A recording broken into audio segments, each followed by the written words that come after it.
आज कैबिनेट में डॉक्टर मोहन यादव जी की अध्यक्षता में जो कैबिनेट संपन्न हुई तो सबसे पहले देश के सम्मान के लिए 140 करोड़ लोगों के सम्मान के लिए जिस प्रकार देश के प्रधानमंत्री रक्षा मंत्री के मार्गदर्शन में देश की सेनाओं ने सिंदूर अभियान के माध्यम से पाकिस्तान के आतंकवादी अड्डों को तहस नहस किया है, उसके लिए प्रधानमंत्री, गृह मंत्री, रक्षा मंत्री और देश की तीनों सेनाओं का अभिनंदन किया है।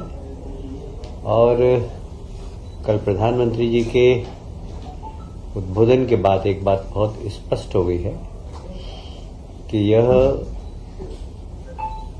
स्थगित है। अगर पाकिस्तान फिर से हरकत करेगा तो हमारी सेना तैयार है और इसलिए सभी ने माननीय प्रधानमंत्री जी का अभिनंदन किया है।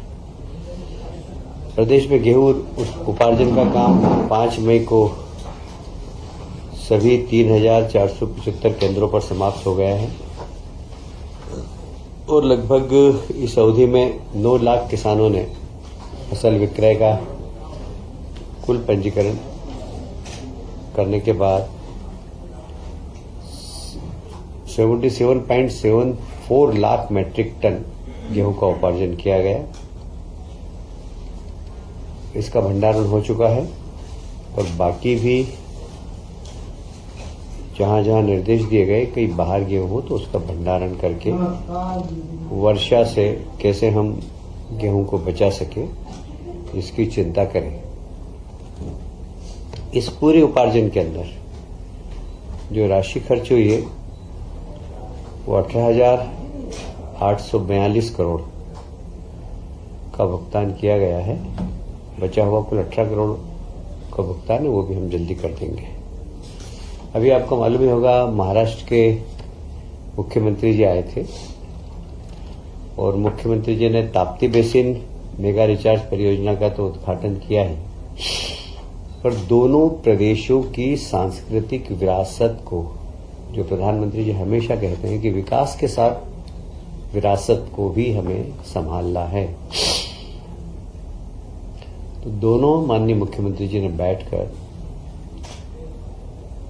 महाराष्ट्र और मध्य प्रदेश के जो ज्योतिर्लिंग है, महेश्वर, ओंकारेश्वर, गणेश्वर, भीमा शंकर, इन सब का एक सर्किट बना है और वह एक धार्मिक सर्किट जो कि इन सभी ज्योतिर्लिंगों पर लोग एक साथ जा सके, इस प्रकार की योजना बनाने का निर्णय लिया है। साथ ही महाराष्ट्र में के साथ रोजगार, व्यापार, सांस्कृतिक संबंध और इसको ऐतिहासिक दस्तावेज को एकत्रित करना। महाराष्ट्र में भी कृष्ण पाठक, मध्य प्रदेश में हम लोग भगवान कृष्ण ने जहां जहां अपनी लीला की है उस सभी स्थानों को हम डेवलप कर रहे हैं।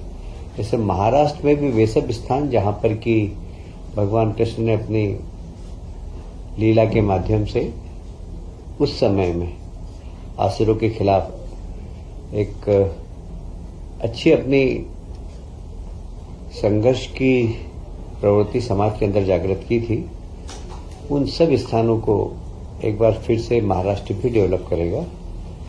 जैसे भगवान दत्तात्रेय, नाथ परंपरा, भ्रथरी, इनका संबंध मालवा निमाड़ से भी है, ऐसे नाथ परंपरा का महाराष्ट्र, हिमाचल प्रदेश, मध्य प्रदेश, इनसे बड़ा संबंध रहा है। तो इन सब को डेवलप करना, लोक माता अहिल्याबाई का जन्म महाराष्ट्र का ही है, उनके स्थान को भी डेवलप करना। और मुझे कहते हुए बहुत प्रसन्नता है कि जिस प्रकार हमने इंदौर में मां साहब के 300 वर्ष पूरे होने पर कैबिनेट करने का निर्णय लिया है, उसी प्रकार महाराष्ट्र की सरकार भी पुणे के पास माँ अहिल्याबाई का जन्म स्थान है, वहां कैबिनेट करेंगे। तो एक अच्छा माँ अहिल्या के प्रति ट्रिब्यूट है महाराष्ट्र सरकार का भी। साथ ही आपको स्मरण होगा कि देवी अहिल्या माता ने उस समय रोजगार की चिंता की थी। उस समय महेश्वर की साड़ी, बुनकर, हस्तकरघा, इसको प्रमोशन किया था। तो हमारी सरकार और महाराष्ट्र की सरकार भी इस दिशा में जहां आवश्यकता होगी तो संयुक्त रूप से भी काम करेगी। ऐसे ही महाराष्ट्र के जो वीर हैं, बाजीराव पेशवा, होलकर शिंदे, ये सब इनका हमारा और इनका काफी संबंध रहा है।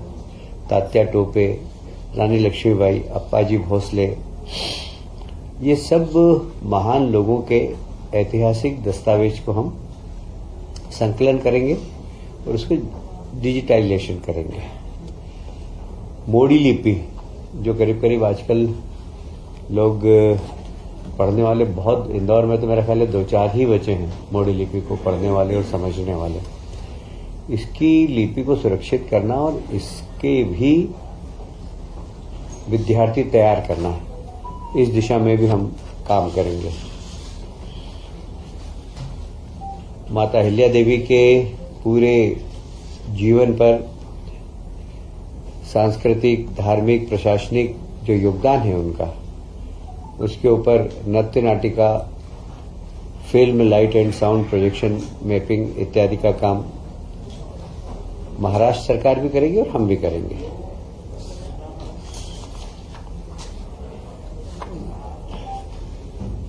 सोलह मई को इंदौर में रीजनल ग्रोथ कॉन्क्लेव तथा मैनमेड टेक्निकल टेक्सटाइल एक्सपो का आयोजन है। आप सभी जानते हैं हमारे प्रदेश के मुख्यमंत्री माननीय यशस्वी प्रधानमंत्री जी के निर्देश पर कैसे हम रोजगार के नए अवसर सृजन कर सकें, इस दिशा में सरकार पहले दिन से ही कार्यरत है। मैं उसको दोहराऊंगा नहीं कि मध्य प्रदेश में जितने भी इन्वेस्टर मीट हुई है, GIS हुई है, उसके बाद से भी लगातार यह काम चालू है। अभी उसके बाद भोपाल की GIS के बाद इंदौर में भी IT कॉन्क्लेव हुई थी और उसमें भी निवेश करने के लिए हमने लोगों को प्रोत्साहित किया है। अब 16 मई को इंदौर में एक regional growth conclave Marriott hotel में होगी।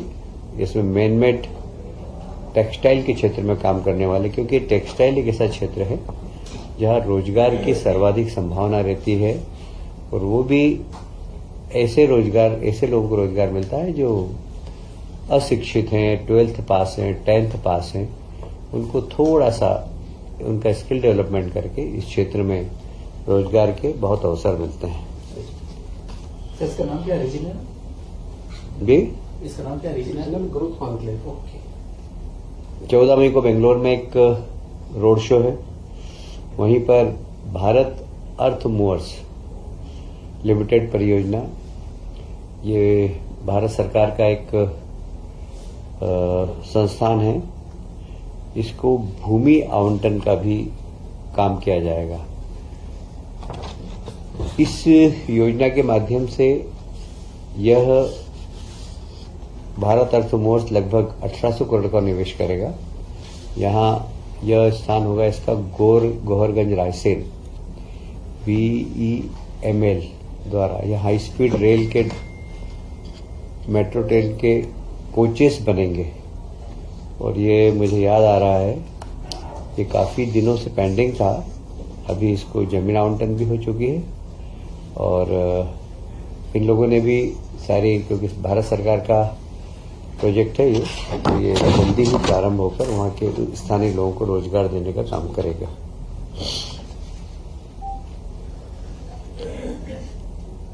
बीस मई को इंदौर में, जैसे मैंने कहा कि हम लोग कैबिनेट की मीटिंग कर रहे हैं राजबाड़े पर, क्योंकि एक ऐतिहासिक स्थल है मध्य प्रदेश का मालवा का राजवाड़ा। वहां पर हम विजन 2047 इसके ऊपर भी मंत्रिमंडल के सामने इसका प्रस्तुतिकरण होगा और लगभग ये 3-4 घंटे का प्रस्तुतिकरण है जिसमें माननीय मंत्रीगण अपनी सलाह देंगे। तो ये 20 तारीख को इंदौर में संपन्न होने वाला है। खेलो इंडिया यूथ गेम 2025 में मध्य प्रदेश का बहुत शानदार प्रदर्शन रहा है। 4 से 15 मई खेलो इंडिया गेम्स, जिसमें मध्य प्रदेश ने 9 स्वर्ण और 5 रजत पदक, 10 कांस्य पदक जीतकर देश में 6ठा स्थान प्राप्त किया है। मुझे कहते हुए प्रसन्नता है कि पिछले 10 वर्षों में खेलों के क्षेत्र में मध्य प्रदेश ने काफी प्रगति की। बड़ी मुश्किल से पहले हमारा 20वां 25वां स्थान रहता था। अब हमारे यहाँ के प्रदेश के खिलाड़ियों को हमने जब इंफ्रास्ट्रक्चर दिया, खेल विभाग ने बजट बढ़ाया, उसके बाद से खिलाड़ियों के खेलने के स्तर में भी बहुत परिवर्तन आया है। और इसीलिए आप देख रहे हैं कि इस बार 9 स्वर्ण पदक, 5 रजत और 10 कांस्य पदक जीतकर मध्य प्रदेश 6वें स्थान पर पहुंच गया है। आप सभी जानते हैं कि जो छत्तीसगढ़ हाथियों के कारण वहां के किसान बहुत परेशान हैं, पर एक कॉरिडोर है जिसमें हमारे भी 2-3 जिलों में हाथी आ जाते हैं।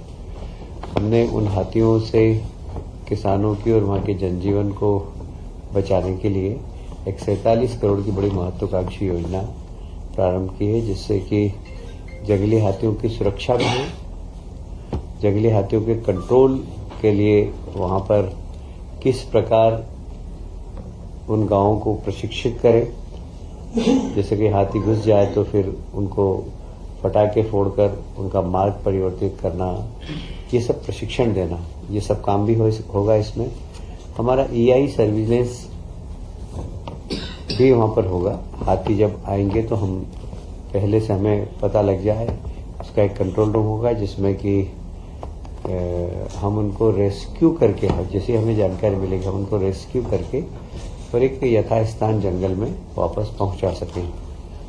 आप सभी जानते हैं कि जब हाथी बड़ा उग्र हो जाता है तो मानव जाति के लिए बहुत खतरा हो जाता है।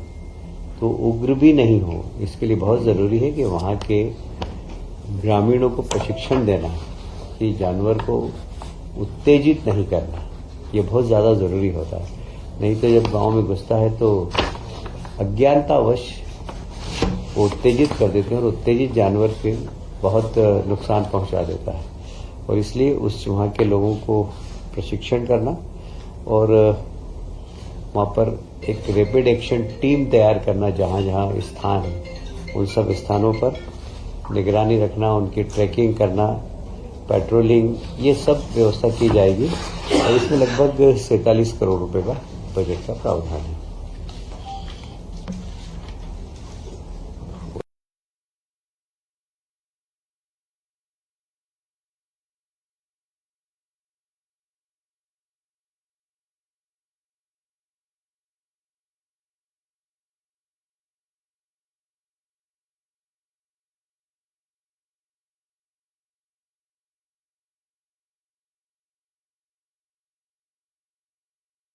देखिए, मुझे लगता है कि गेहूं खरीदी से किसान काफी संतुष्ट है इस बार।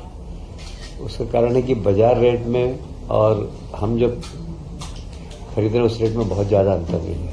अब गेहूं का रेट बढ़ गया है बल्कि बाजार में, इसलिए किसानों को बहुत ज्यादा सरकार को बेचने में रुचि अब कम रह गई है। इसलिए मेरी जानकारी के अनुसार मेरे क्षेत्र के अंदर जहां जहां का प्रभारी वहां तो कोई शिकायत नहीं है। पर अगर ऐसी कोई शिकायत होगी तो हम उसके ऊपर भले विचार करेंगे, पर हमारे पास ऐसी कोई शिकायत नहीं है।